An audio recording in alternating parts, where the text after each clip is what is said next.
So I'm just going to start with the questions, and whoever wants to start, you can just start. So the first question is, describe your venture. What are your individual journeys, and how did you get started on this business, or what led to the idea of it? For We Sought You, it's an exclusive listing of vendors, which I curated myself, where you can sort all of your party needs, all of your gourmet chef needs for small and large scale events. And I thought it was a great idea when I saw my mum stressing out over who to call for the cake and who to call for like the catering and everything. I thought it was a great idea if I could put all of that into one like small space that people could like easily access, what offers are going on with what vendors, who to contact for like particular theme, what works best. And I thought that was a great idea, so I think that's how I came up with the idea of We Sought You.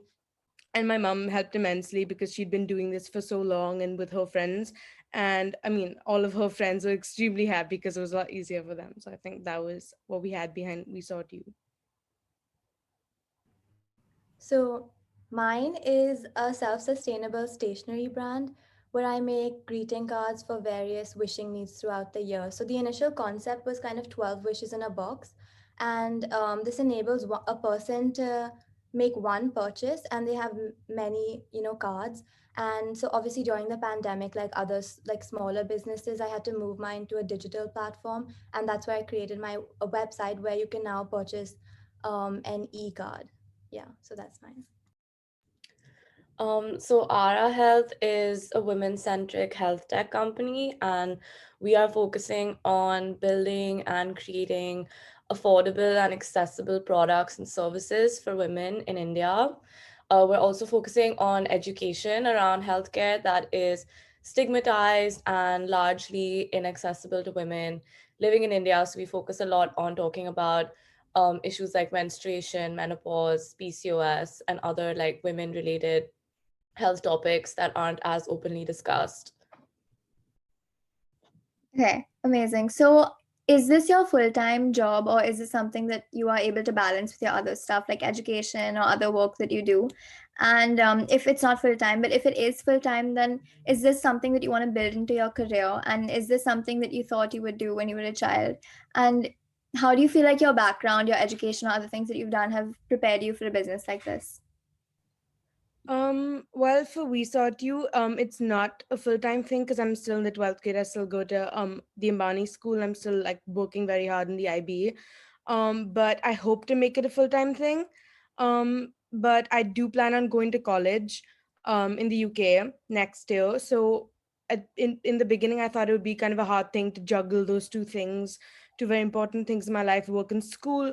But as We Sought You is kind of like an online thing. It's not as much like physical work, and I don't have to be present in a particular place in order to handle it as the other side with like e-businesses and stuff. um I think it was also really convenient in that sense, and I think school prepared me for it in a way that it taught me the discipline that I would need in order to put as much hard work and like multitask these two things. And I really do wish to like build it because I do think it's very scalable. um but yeah, I do plan on making it a full-time thing, and we've kind of found a method as to how we can juggle these two things when I do go off there. But yeah, I do plan on making it what I do in the future.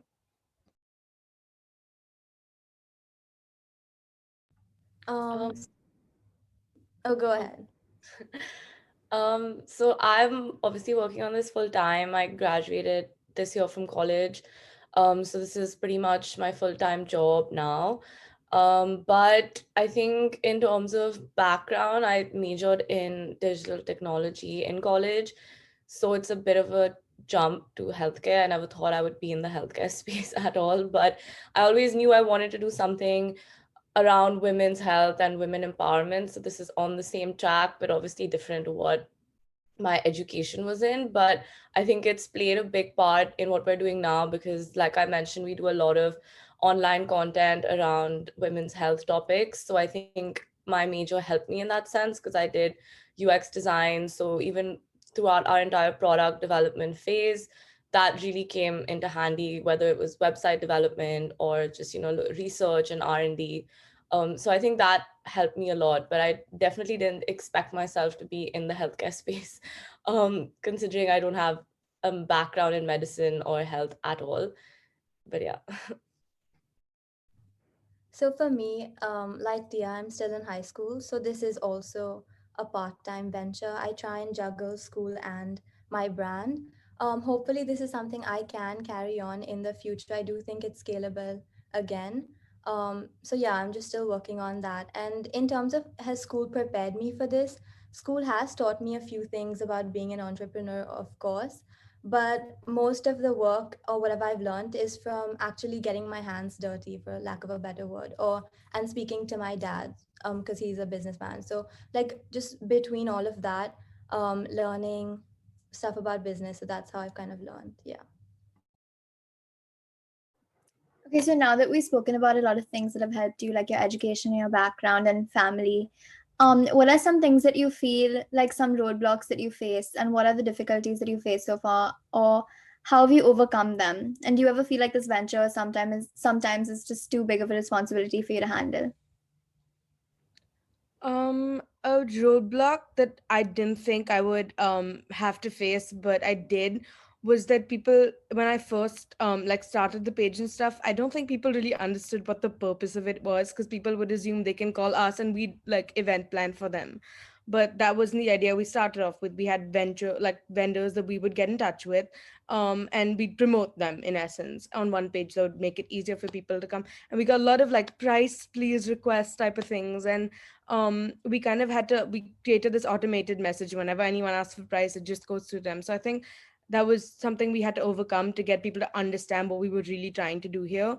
um and apart from that, to answer the second part of your question, a lot of the times like it was extremely like hard in that sense to get through that message and like to understand better the mentorship of it all.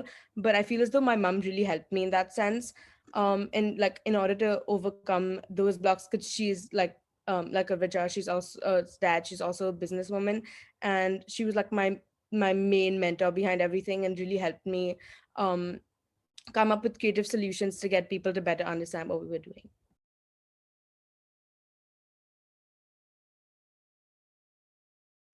So, as an artist, and like since I have to create all the cards myself, I have faced a lot of creative blocks in terms of what do I create next. So that's always an ongoing problem for me or any artist in that sense. But hopefully, like I just take breaks to overcome that. So that was one of the ones I've been facing recently, especially during the pandemic. And then the second one was the pandemic itself. So how do I sell? Because my cards were physical, so now I had to, like other small businesses, like I was saying, I had to move online, and that has helped my business a lot. So yeah, this was the new normal, and now I have to adapt to it. So these are just kind of the blocks I've been facing the last couple of months. For me, I would say because we obviously have taken on a big responsibility, which is trying to solve access to healthcare for women. So, yeah, to answer your question, it is, I do feel sometimes that it's a big responsibility that we've taken upon myself. And I have three other co founders. But I think one of the roadblocks we definitely faced initially was trying to build structure within the company and the organization, because obviously it's just four people trying to do everything from legal to finance to marketing. And because everyone's so passionate about what they're doing, everybody wants to have a say in each single process.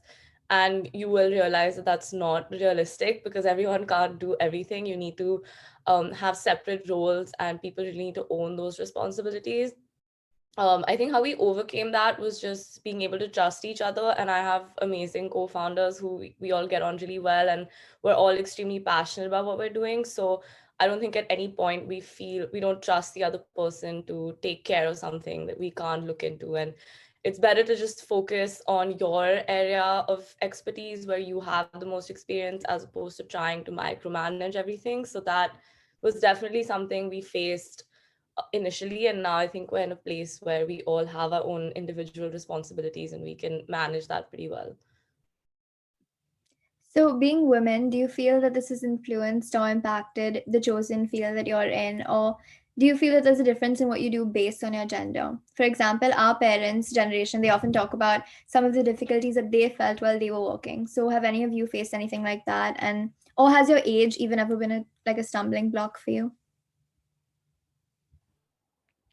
I don't think the women thing particularly came into play. While I acknowledge strict gender roles and how prevalent they are, I don't think it ever came into like as a roadblock to me or what I wanted to do and what my vision was with this brand, because I acknowledge my privilege again here in saying that I've been blessed with a family that never let that be a roadblock, which I shouldn't be or shouldn't have to use the word blessed, but it is my circumstance. And but I do feel, however, that age was like it was a certain roadblock because it was a hard thing to list vendors and have them trust you with their brand and their brand name being linked to yours, you being such a new young person. But I think my passion towards this project, and of course my mom's like relationships with these people that she had worked very hard in creating previously, strongly helped with them trusting me with their brand name and allowing me to take it forward despite my lack of experience. But again, as I think Urvija previously mentioned, it really, really, really helped me like in to be where I am right now in terms of like my business plan and everything to get my hands dirty. And I think I'm now in a better position to take this brand forward than I was when I started, for sure. So for me, in terms of gender, I haven't faced anything like Tia said. Of course, I am very privileged to be blessed with a family who also accepts, me doing what I want right now. But I do believe that we live in a slightly different world than our parents did back then. Attitudes, of course, and outlooks have changed, and I feel like the art industry is not only visual arts but also theater and music is more accepting of women nowadays. So I feel truly blessed as a woman to be doing this, and I can run my own venture. But in terms of age, of course, there is a bit of an issue because I am only 16. So, kind of finding customers is one of the main issues being so young. But yeah. I think for me, being a woman was probably the biggest criteria for me even doing this because I personally relate to the problem that I'm trying to solve. And I really think that the more you can relate to the problem, the better you're going to be able to solve it. And especially in India, I think we've seen most startups and businesses in the healthcare space are run by men. That just goes to show that there's no real understanding of the problem, and that's maybe why they haven't been able to solve it yet. So, in terms of my gender influencing or impacting my chosen field, I think it has a big influence to it because I have personally experienced a lot of the things that I'm trying to change. And I think it just makes your whole approach a lot more genuine if you actually know and can relate to what's going on. And I think I agree with everyone in terms of I have personally never felt a difference in what I'm doing based on my gender. And that's largely due to obviously the privilege of coming from a family that supports all my ideas and ambitions and have been actually a strong motivating factor in my decision to work. They've actually encouraged it always. So I think from that perspective, I've never felt anything. But I think something that I see a lot is that people, mostly men, actually get really amused when me or other women start talking about things that are considered men topics or topics that men would talk about. And I find that really funny because it's obviously an underestimation of what women can do, which I take in a positive way because I think it's great, and it's I enjoy looking at the expression when they see women like this sitting and doing things that they never thought that we could do, and I think it's great that we like continuously prove them wrong about it. So yeah. So, like you just spoke about, this is something you've started this business because it's something that you are very passionate about. So, who are some of the people and what are some of the experiences or ideas or causes that you're passionate about and that has led you to get to this point? So, my great grandfather's really influenced, like me starting this brand. So my parents have always like kind of taught me his ideologies and ways of thinking and using, it was kind of using your passion to create an impact on the world. And So that's kind of what I did with art. And so right now I've donated to a couple of charities, but I closely work with Sri Sadguru Seva Sangh Trust. And it's like kind of it's a family trust for the last 50 years, and it's located in a small town in India called Madhya Pradesh, in Madhya Pradesh, called Chitrakoot. So there are a lot of things that go on there, like women empowerment, um, nursing schools, hospitals, eye hospitals. So there are many things that go on. And right now I sponsored a couple of eye surgeries for people who can't afford it, which is really good, and I hope to do that a lot in the future. So from whatever funds I get and whatever profits I get, that's kind of what it goes to. Then also recently I donated to a charity, to help our furry friends. Of course, we all love them.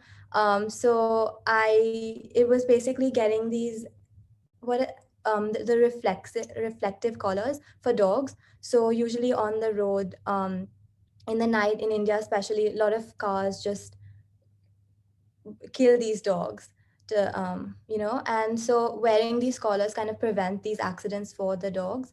And I thought, like, kind of straying away from the other charity I donate to look after these, our friends. So these are the two that I've been working with right now. But yeah, I'm hoping to do more in the future to help. I think for me, for so long, because I have so much to be passionate about, it was really, really hard because there's so much wrong with the world that you see in and around you. It was really hard to find a cause, like one singular cause that I was extremely passionate about, because when you see something wrong, you automatically want to fix it, and you realize the power that you hold in society, with the privilege that comes along with being who you are. And so over the years I've juggled different causes that I felt passionate about at different time frames, depending on who I felt I was at the time and how I related to them.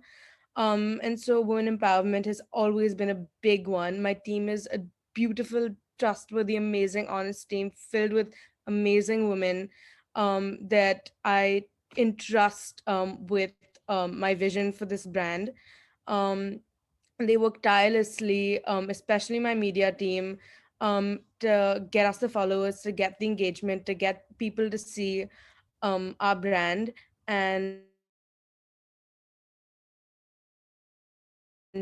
so that is what I'm focusing on to do. Otherwise, over the years, it's been a lot of different causes that have caused me to reach where I am, and my work towards them. I was helped with this Eco Speak, and I'm doing it currently as well, which is basically a magazine that my school and I'm part of the team that we come up with.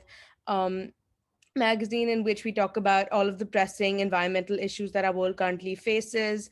And I've also been spending years and years going to Advitya, which is basically a home for people with autism and Down syndrome and other such learning disabilities and crippling diseases, that we help them, not just like academically or any other like help they need, but just to let them have fun because they deserve it. And so a lot of different causes have really caused me to feel the way I do about the world right now and try to help in the ways that I do. But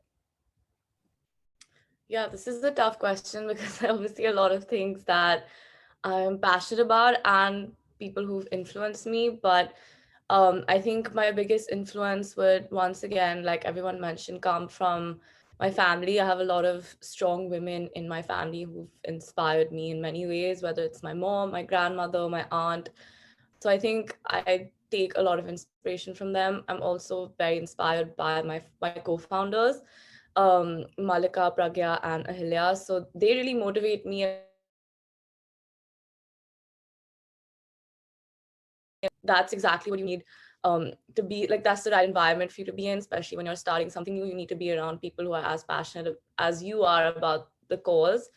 um, and then obviously I have my role models, idol, women who I look up to. Like obviously girls are, like, I love them and I look up to everything that they've done, not just as women, but also how they've just instilled such a great sense of pride for all Indians everywhere by getting to where they have and representing our country and women on such a, like, large scale. And then obviously some of the causes that I'm passionate about are women's health, and that's what led me to start Aara.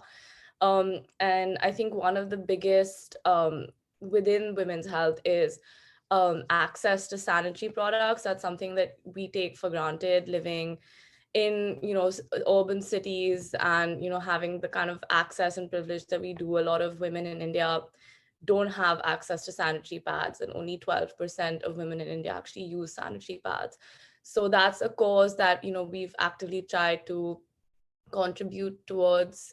With Aara, we've held many fundraisers to try and collect money to distribute sanitary pads, especially during COVID, which made it even worse for women to, go out there and buy sanitary pads. So we have held a couple of fundraisers where we distributed in, low income areas. So that's something that I'm obviously very, very passionate about, because I really feel like it's more so a human right. Like every woman should have access to hygienic sanitation, whether that's in the form of products or services. So that's something that is really close to my heart, and hope that we can kind of achieve that through Aara. So where do you see yourself and your business 5 years from now, or what do you feel is next? And what advice would you give to other young women who are going through the same experience or are maybe having some difficulties that you've experienced too? In terms of where I see my business, in me 5 years from now, I see myself, hopefully with a college degree at this point, and I see my business being franchised. As I mentioned earlier, I feel it's extremely scalable, and we've come up with possible plans and possible people that we could contact to already get it to that stage. But I see it expanding a lot more and being a platform that makes it not just easier for people in Bombay and in Mumbai, but for people all over India and possibly even other countries. And in terms of where I see the whole thing happening is that the main thing I feel as though the main piece of advice that I feel as though I can give, um, it sounds extremely generic, but if you believe in something and you believe that you have the passion, drive, and correct skill set for that particular thing, go and if you don't feel you have the correct skill set, find out ways you can build it. And don't ever take your privilege for granted, because you may feel as though just because you've been put in the correct position to do something, it's something you can do. But that's not always true, because even with all of the privilege I do feel I have faced certain roadblocks, and very prominent ones pertaining to age and other sorts of things. But if you truly believe and are passionate towards something, it with enough hard work, effort, and consistency, it'll get to where you want it to be. So, like Tia, of course, I also see myself getting a university degree. Hopefully, I also aim to do well, obviously, wherever I go. But in terms of my brand, I do think I can expand it because um, it's kind of a niche and it's like different to other things I've never seen before. So I hope to continue and expand it. And in terms of advice, like Tia was saying, I think, of course, again, this is so cliche, but if you do what you love, it really doesn't feel like work. And I think everybody here can agree with me. So, for other girls and women who want to start their own thing, just if you're passionate about it, I really don't think that it's going to be too much of a burden for you. So, yeah. So I think where I see Ara being in 5 years, hopefully having solved some of the roadblocks that women face in India in relation to access to healthcare. But I would also want to see us scale to demographics that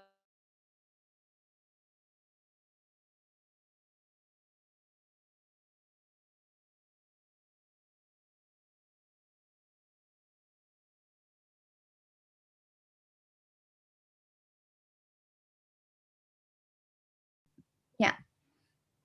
Yeah, so I was saying that where I see Ara in 5 years is hopefully having solved some of the problems that women in India face in relation to access to healthcare. But I would also want to see us scale to demographically similar South Asian markets like Bangladesh and Nepal, where women are also facing similar barriers. And personally, I would want to see myself do a lot more in women empowerment, and really use the privilege that I have in a good way to make a genuine change that is much needed. And then the advice that I would give to other women starting out is that you don't know everything, and especially when you're starting something new, you are obviously taking a big risk doing it. But I don't think that if you mess up or fail, you should be too hard on yourself, because that's when you're going to learn the most. And especially when you are new to something, you're going to get a lot of criticism from people, good and bad. And I think that you shouldn't ever take negative criticism in a bad way. You should use it to better yourself, better your process and your business. So I think just take everything on the chin and just keep doing what you're doing, because you clearly believe in it and it's going to do something good. So just use whatever feedback you're getting, good or bad, in to better everything else that you're doing.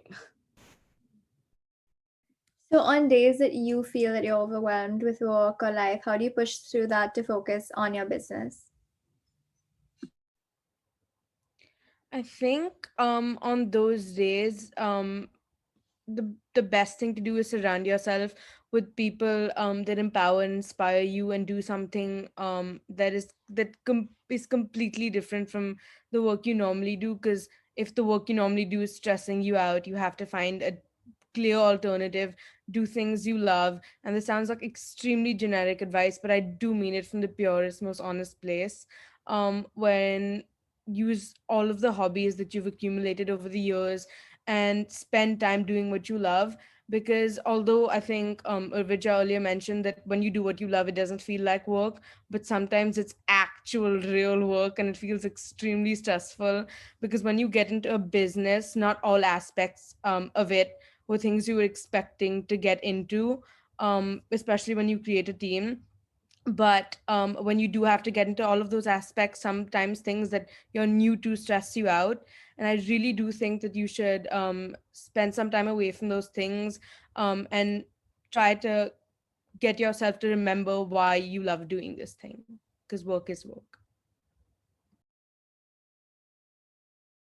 I would say that on days that I'm overwhelmed with work, which is most days, I try to take some time out for myself. I think it's really important to prioritize yourself and just switch off from everything and just give yourself some time.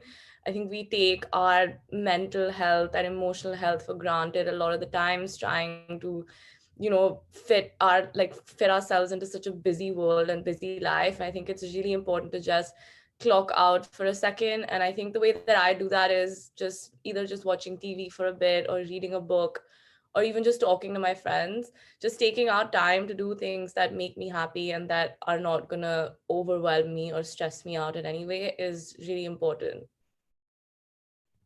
Yeah, so I think mine is pretty much the same as both of theirs.